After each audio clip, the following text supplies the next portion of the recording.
Bismillahirrahmanirrahim. Assalamualaikum warahmatullahi wabarakatuh.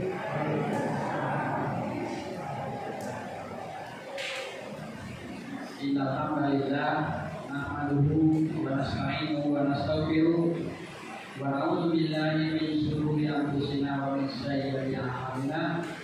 May yahdihillahu fala mudilla lahu wa may yudlilhu fala hadiya lahu.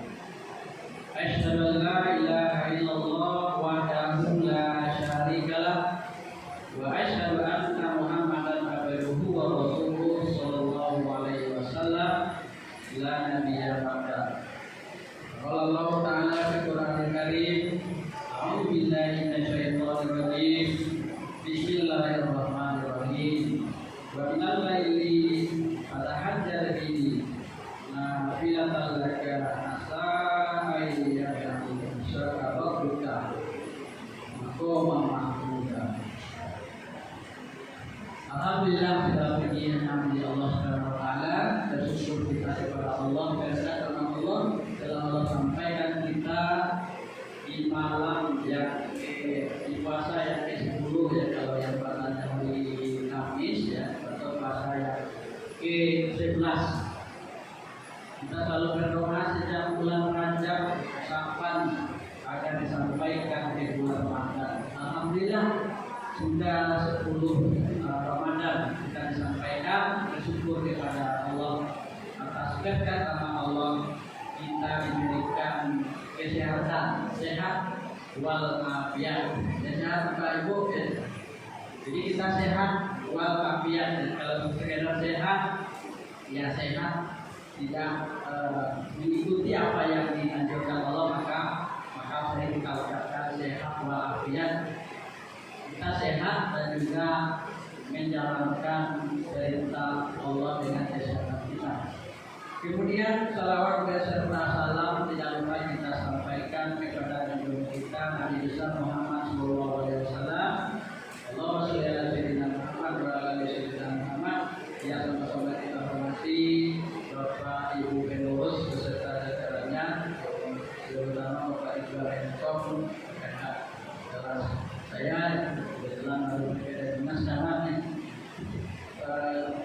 Bapak Ibu tokoh masyarakat yang kita muliakan, orang tua kita yang juga menjadi penasehat mungkin di tahun ini, teristimewa anak-anak kita calon penerus bangsa dan negara, Bapak Ibu jamaah sholat tarawih yang dirahmati Allah.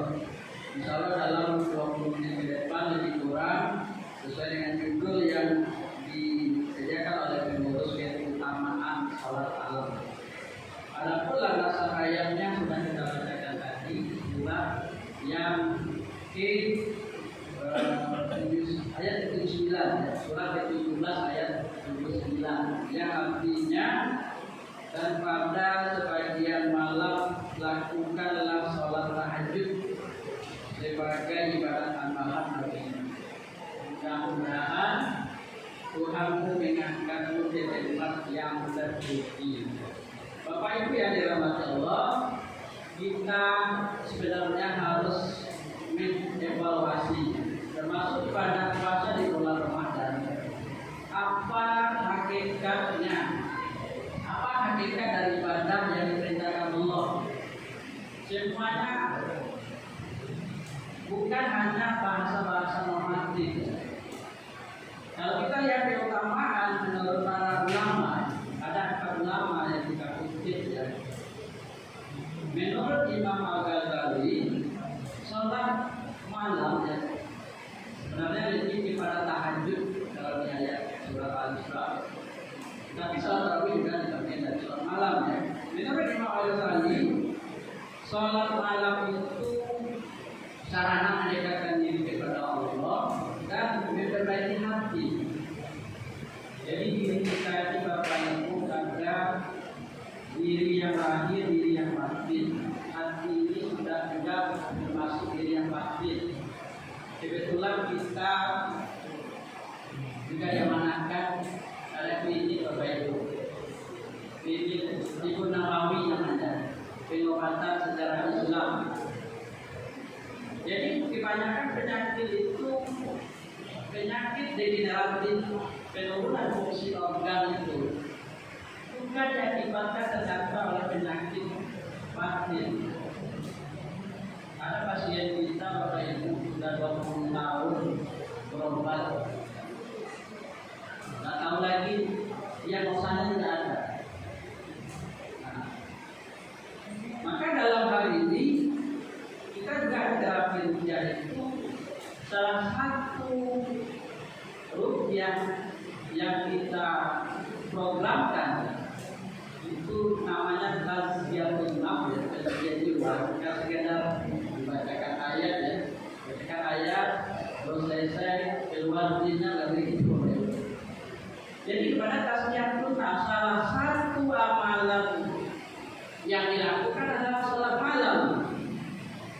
Kita sudah buka sejak dari 17 sudah 9 tahun kita Allah amanahkan. Ada pasien di pesisir ya, sudah berobat di mana-mana sampai ke Aceh, badan sudah kurus, tidak ketemu lagi apanya, penyakitnya. Akhirnya di ruqyah, kemudian kita minta agar melakukan tazkiyatun nafs, pensucian jiwa. Karena kalau kita kaji agak panjang ya, tapi dengan waktu 20 menit kita poin-poinnya saja, maka diprogramkan 40 hari misalnya, 7 hari, 40 hari agar sholat malam tidak terputus. Alhamdulillah beberapa waktu bulan depan istrinya datang kepada saya tanya Bapak mana bu? Alhamdulillah sehat, sudah berisi lagi badannya, karena sudah berobat kemana-mana. Jadi cocok apa yang disampaikan oleh Imam Al-Ghazali dan cuma seperti hati. Kemudian Ibnu Taimiyah juga menjelaskan, menekankan bahwa sholat malam itu sebab datangnya pertolongan Allah. Kemudian menurut Imam An-Nawawi, sholat malam itu adalah secara fikihnya salah satu amalan sunnah yang lebih utama setelah sholat wajib. Kemudian yang terakhir Imam Malik menyatakan bahwa sholat malam itu bagian dari media agar kita diberikan lapangan rezeki dan kesehatan. Jadi menurut Imam Malik dari itu bagian dari kesehatan dan lapangan rezeki. Nah, Bapak Ibu yang dirahmati Allah, ini tidak amati saja. Kita harus ada pembuktian ilmiah. Beberapa profesor meneliti, salah satunya adalah Bapak Garis Fendi, Profesor Muhammad Soleh, salah satu profesor psikologi di UIN yang IAIN Sunan Ampel Surabaya. Dia sudah membuktikan bahwa sholat malam telah menjadikan sebagai pengobatan. Beliau sendiri mengalami sakit kanker kulit, Bapak Ibu. Jadi kulitnya melengkung. Sejak dia masuk pondok pesantren, dia mengalami penyakit kulit, kanker kulit yang S1 S2 nya psikologi. Nah, pada saat dia sudah pasrah, sudah bisa lagi, sudah berobat di mana-mana, ya, akhirnya dilakukanlah sholat malam. Terapi sholat malam. Awalnya tak ada perubahan ya. Di program sholat malam. Akhirnya apa? Akhirnya dia sembuh. Sampai-sampai S3-nya, dokternya ditawarin menjadi di fakultas kedokteran. Nah, ini luar biasa sholat malam.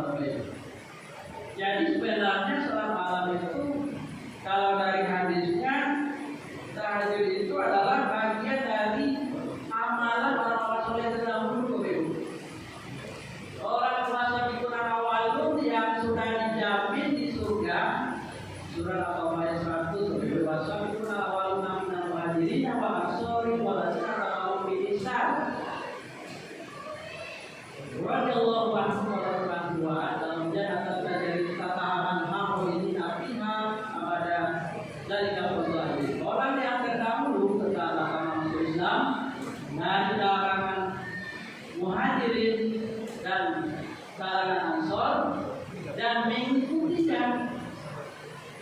dia terjamin, dia ridho kepada Allah dan Allah ridho kepada dia, dan dia dijamin Allah di surga. Jadi amalan orang-orang terdahulu adalah salat malam. Ciri-ciri pengikut puasa di awal adalah salat malam, salat tahajud. Kemudian untuk menghapus dosa, kesalahan dan mencegah berbuat dosa. Kemudian Bapak Ibu yang dirahmati Allah, kita sebenarnya ada beberapa pasien. Tahun 2014 ada pasien dia mengalami penyakit asam lambung, Bapak Ibu. Jadi di akhir zaman ini kalau kita lihat ada penyakit asam lambung naik levelnya macam-macam.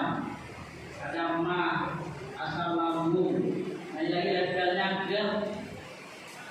Nah, ada ini kalau ada dokter ya, atau yang ada sedikit asam lambung, pasti sakitnya dengan ranitidin, lansoprazol, Bapak Ibu ya, sulfat. Ada di sini yang sakit asam lambung, GERD namanya. Jadi sudah sampai di endoskopi tahun 2014, sampai dia tidak bisa melanjutkan pekerjaannya. Karena dia ada jabatan, punya anak, punya istri. Akhirnya mengatur medikal utang 297 juta, hampir 300 juta. Apa yang terjadi? Sholat malam. Sholat malam selama 6 bulan, ini bagian dari tim kita. Ini wallahi, jadi Allah itu sangat. Selama 6 bulan istiqomah melakukan sholat malam dan takar kepada Allah, apa yang terjadi? Penyakit GERD itu dan segala indikasi-indikasinya hilang. Tidak ada obat-obat itu kalau itu lansoprazol, ranitidin, tidak ada lagi. Obat itu hanya meredakan saja. 6 bulan berikutnya ditelepon oleh pihak bank.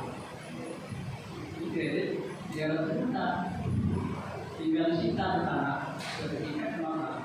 Jadi orang yang terjadi kreditnya lunas. Jadi itu apa yang disampaikan oleh Imam Nawawi tadi, itu tanya bahwasanya dengan tahajud apapun masalah kita selesai.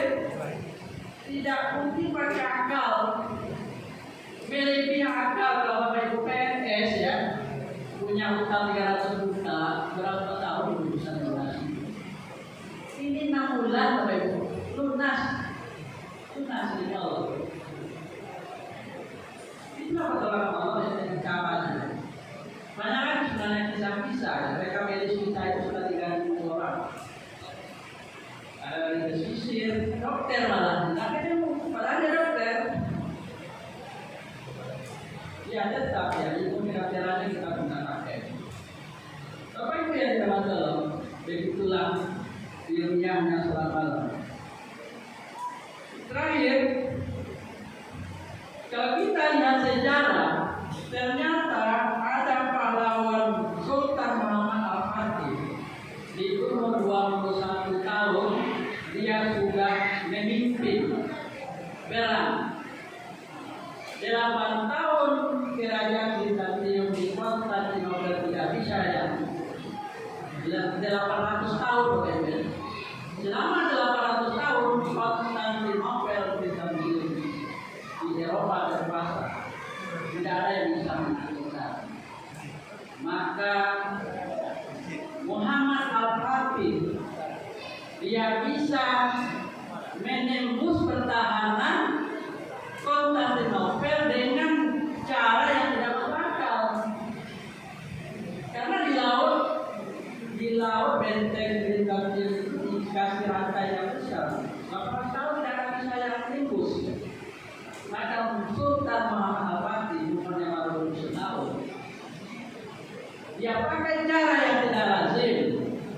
Kapalnya dilewatkan ke darat, masuk ke laut di sebelahnya, laut hitam.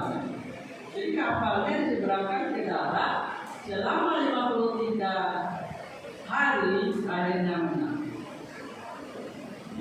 kalau tanpa dilakukan tidak bisa tebus dilewati kita apa amalannya? Ternyata pada saat beliau memimpin sholat, pada saat pimpinannya dia meminta gurunya menjadi gurunya tersedia. Maka dia bilang katakan, wahai para sahabat agar berdiri, siapa yang tidak tinggal bangkunya selama dia masih balik sekarang silakan berdiri, silakan duduk. Kemudian yang kedua, siapa yang meninggalkan sholat sunat rawatibnya silakan duduk.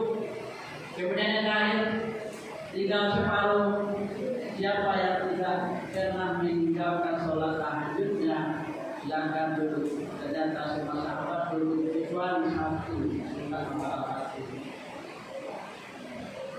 Jadi Bapak Ibu yang dirahmati Allah, melihat kondisi akhir zaman ini, agar generasi muda kita menjadi pemimpin yang bisa menguasai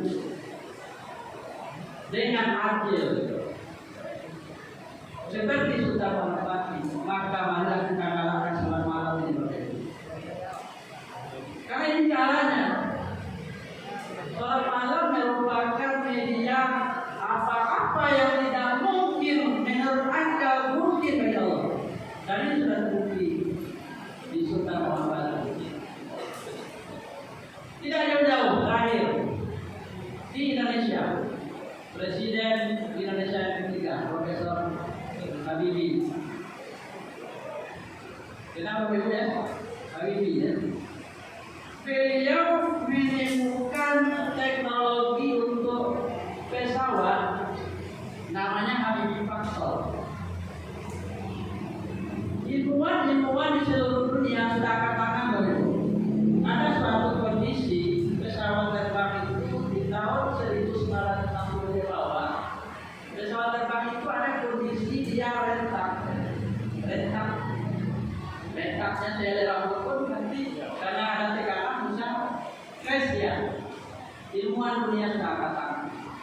Apabila Profesor Habibie menemukan rumus namanya Habibie Factor. Apa rumusnya? Dia bisa menghitung rambatan pesawat, rambatan keretakan, memprediksi ini rambatannya sampai level atom, sampai level kecil, sehingga tidak akan ada terjadi ya bismillah. Kalau tidak akan ada terjadi keretakan lagi. Coba kita lihat kalau Bapak Ibu naik pesawat, kan pesawatnya kencang Bapak Ibu ya. Pesawatnya sayangnya kalau turbulen kan kencang. Cuma sudah kan? Nah, tapi dengan Habibie Factor dia sudah diprediksi. Seandainya ada keretakan, sudah diprediksi harus di-maintain dalam waktu 3 bulan ke depan, 6 bulan ke depan, 1 tahun ke depan dengan rumus yang ditentukan oleh Habibie Factor. Dan beliau juga menemukan membuat pesawat yang dulu ya. Tapi karena Indonesia tidak boleh maju maka kita N250 itu begini Bu, Bapak Ibu. Pesawat sekarang sampai sekarang pesawat yang terbesar Airbus A350, A380, Boeing 787, 737 semuanya berterima kasih kepada Bapak Habibie. Maka Bapak Ibu kesimpulannya, janganlah kita melakukan cerita Allah hanya karena pahala yang sesungguhnya sepadan seperti Bapak Profesor Habibie itu. Dia rajin sholat malam, dia nomor 3 di Jerman, dia kuliah, dia nomor 3, nomor 1, 2 ada orang Yahudi ya. Tapi di umur 32 beliau sudah menjadi wakil presiden direktur perusahaan pesawat terbang terkenal di Jerman.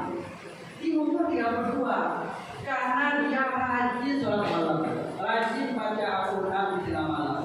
Jadi setiap perintah Allah maupun puasa di bulan Ramadan pasti ada efek ilmiah, pasti ada rahmat Allahnya. Hanya satu ayat saja begitu besar dan ada itu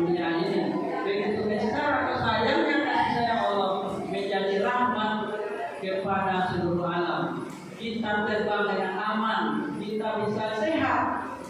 Bagaimanapun yang Allah tidak dengan sholat malam, ternyata bisa Allah sembuhkan. Kesulitan keuangan, utang ratusan juta, ternyata bisa tanpa bisa diterima oleh apa? Mudah bagi Allah Bapak Ibu. Itulah keutamaan sholat malam. Tidak hanya retorika, pahala-pahala, tetapi ada pembuktiannya dan sudah dibuktikan sejak zaman Rasulullah sampai saat ini. Karena